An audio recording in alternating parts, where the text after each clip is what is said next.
Idealism versus realism. Idealism is how we want to see the world. Realism, how the world actually is. What is going on, guys? So, our topic of conversation today is idealism and realism and how it should be a balance. So, I really feel like we should know this as a society because sometimes we're too idealistic, sometimes we're too realistic, and it can have a lot of downturns. But let's just get into the self-analysis first to see where you stand. Do I put my expectations too high sometimes? Or too low? Okay. Am I sometimes unmotivated when I don't see progress or results the way I thought it was going to be outlaid in my head? Okay. Do I have a wild imagination? Or the inverse, do I have a dull imagination? Okay. So keep those questions with yourself to see where your level playing ground is. On to the new approach. So, as I was saying before, idealism is the world we want to see and this perfect magical world. And realism is the world, how it actually is. So, just like everything else in the world, everything needs a balance. Or if you want to get scientific, everything needs equilibrium.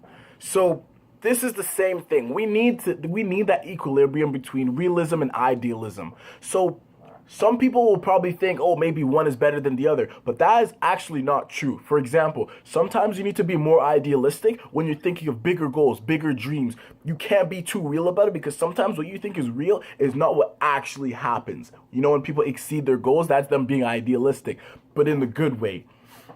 Sometimes people take advantage of that and do it a bit too high, and it just screws everything over, and then they lose motivation, like, okay, you know what, fuck it, I'm done, I give up.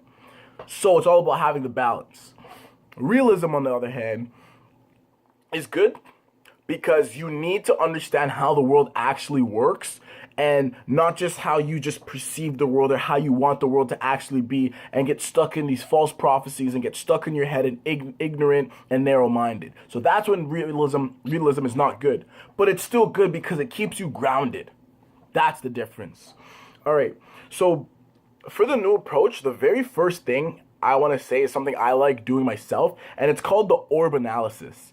And it sounds weird, it sounds stupid, but I 100% tell you this does work. Think of yourself as an orb above your head. You don't do this all the time. You don't just walk around like, hey, I'm an orb. You do this when you're analyzing certain things, like when you're trying to make a certain decision, when you want to do a plan, etc., etc. Think of yourself as this orb above your head. And so don't think of, so I'm going to just use me as an example. I'm not thinking of Andrew right now. I'm thinking of orb, and I'm looking down. Should Andrew do this right now? Is this the right thing Andrew should be doing right now? My orb will be like, no, he should not go out right now because he has a midterm tomorrow, so that does not make sense. But my Andrew will be like, are you dumb? Like, yo, this is my boys' party tonight, bro. Like, everyone's going there. Like, yo, I'm going. Like, yo, this, I could catch up on my midterm later or whatever. What happens with the orb analysis is it decreases the amount of biases you have subconsciously in your brain. So it actually helps you decide. But the thing about it, this is the trick. At the end of the day, you still have the executive decision to choose if you want to go or if you don't. But the orb analysis just gives you the guideline or the pathway of what the right decision should actually be. That is what the orb analysis does and helps you out with. But be sure to not blame the orb when you fuck up and when you have a mistake, because that's all on you. So going further into actual realism and idealism and real concepts, the first thing I want to talk about is skills. So we've all heard this as kids, and I'm sorry I'm going to ruin your childhood. You can be whatever you want to be when you grow up. No, you can't. Shut up. Don't lie. Don't tell your kids this. Stop. Think about it. Seriously, you cannot actually do whatever you want to do, because if everyone could do whatever they wanted to do, everyone in this world would be happy. You know what I mean? How the world actually is in terms of skills, every human has a set amount of predetermined skill sets that sets them aside from someone else or compares them to someone else. You as a human need to figure out what those skill sets are, leverage your strengths, and make a killing on them. That is your goal in life, to figure out what your skill sets are and maximize its efficiency. Most times, though, think about it like this. Okay, let's say on one hand, I love playing the guitar or music in general. The other hand, I'm great at speaking. So now you can use realism and idealism to think about it like, okay, idealistically, I love music so much, whatever.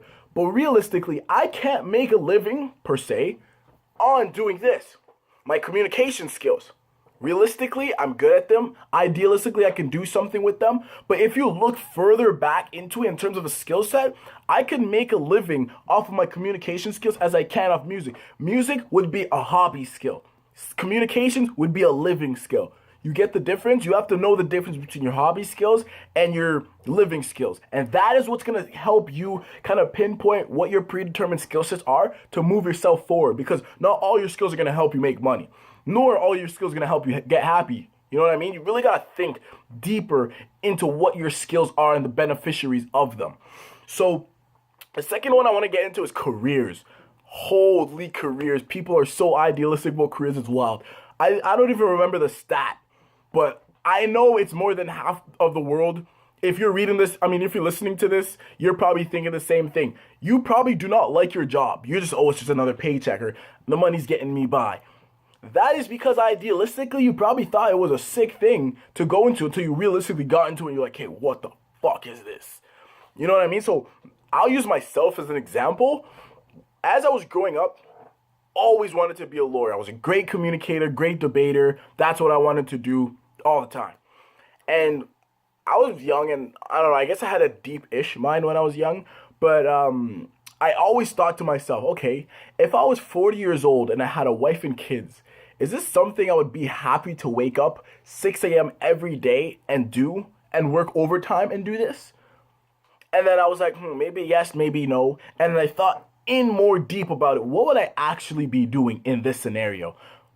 To sum it up, I would be, okay, so first, let me go idealistic, realistic, so it's better.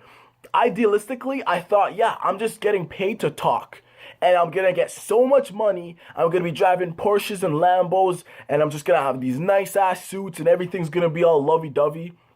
Realism will fuck over your mind. That's not how it works. You got to go through how many years of schooling, actually do. And if you're a lawyer, I'm not knocking you. This is just me personally. These are my predetermined skill sets. So realistically, I do not want, and this is how it works, I do not want to argue with people for 40 plus years of my life just so I can get money and not even be able to enjoy that money. That's how I thought of it in my head. So idealistically, I was just in it for the money and maybe just the communication part of it. Realistically, everything else there, my skill sets don't fit into that. But now I understand my skill sets and I know what I can leverage my strengths on and what's going to help me push forward. So now I have that laser vision to know where I want to go and what I want to do. It's all about you just taking time and figuring out for yourself. The last one I want to say, because probably everyone here knows this one, your friends. Idealism, is the biggest pinnacle within the category of friends. Because think about it like this. And everyone obviously has an exception. Like, my friends are not always like this too. But don't get me wrong, sometimes they are. They are there for you, but they're not there to help you grow. You know what I mean? Like, everyone has their own agenda and everyone has their own bed to tuck themselves in that night, if you get what I'm trying to say. So sometimes what is best for your group of friends is not actually what's best for you. So idealistically, you actually want to go with your friends and you want to go turn up and have your fun or do whatever. That's good for the collective group. But maybe for you, you need to actually sit back for a sec. Focus on you. Focus on, let's say, getting some more money so you can actually have those times. Focus on figuring out who you are, etc. Sometimes you think too idealistic about your friend group because you have those biases in play. Yeah, these are my boys, or these are my girls. I can't just let them down like that. All right, sure, you don't let them down, but let yourself down? You know what I mean? You have to think of the realistic and the idealistic point of view to help yourself go much further. And as I said, just like everything else in the world, it's all about balance. I am not telling you to stop turning up, because I'll still turn up. But I'll still know when I need to get my shit done. That is the difference. On to the observation part, though. The observation, what I want you to do, so the next time you go through any scenario, any situation, any event, blah, blah, blah, whatever's going through your mind, think, is this idealistic or is this realistic?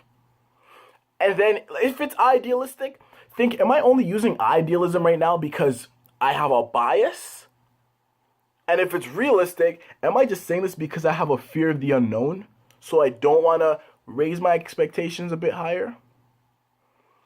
And the question of the day. And for the question of the day, if you want to comment below and answer it, I'll actually jump in and have a little discussion with you too. So the question of the day today is, look into the categories of your life. Friends, family, work, etc.